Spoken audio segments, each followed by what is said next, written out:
हम मुन्नी झा आ एक बहुत सुंदर गौरी पूजा के गीत सुना रहल छी। सुनियो ई गौरी पूजा के गीत और निक लागत तो कनी कमेंट लाइक शेयर फॉलो जरूर कर लेब। जय मिथिला जय मैथिली।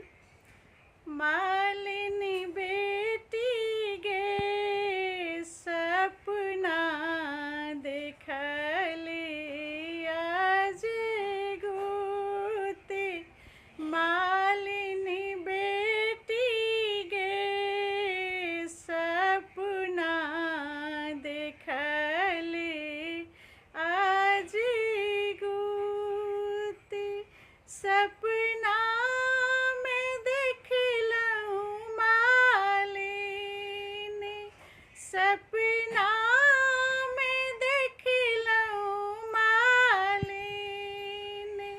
ससुर जी के बेटा मालिनी सखिया गे हुनके संगे गौरी पूजाब। मालिनी बेटी गे हुनके संगे गौरी पूजाब।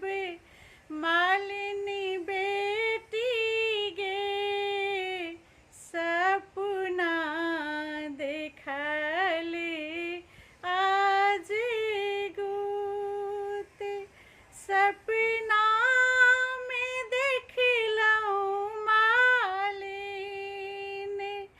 राजा फूल बरिया मालिनी बेटी हे।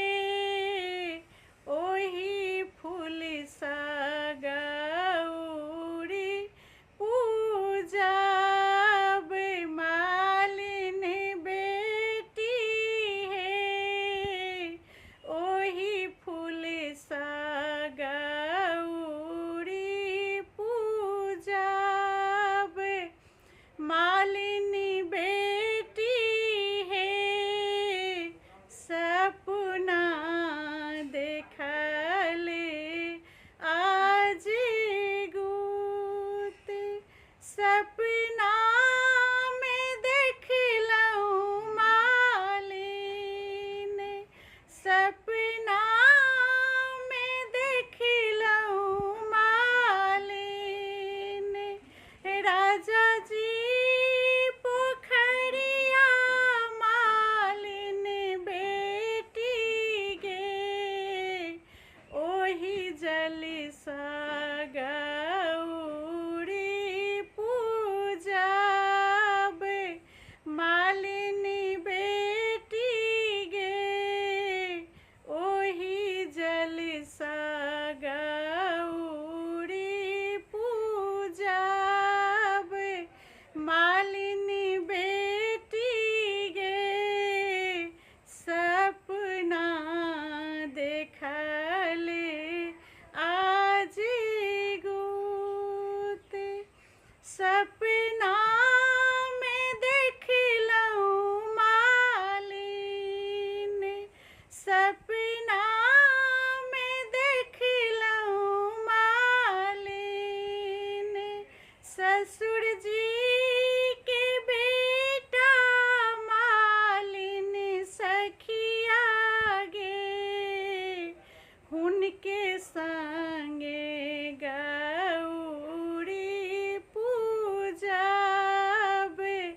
मालिनी बेटी गे हुनके संगे गौरी पूजाब।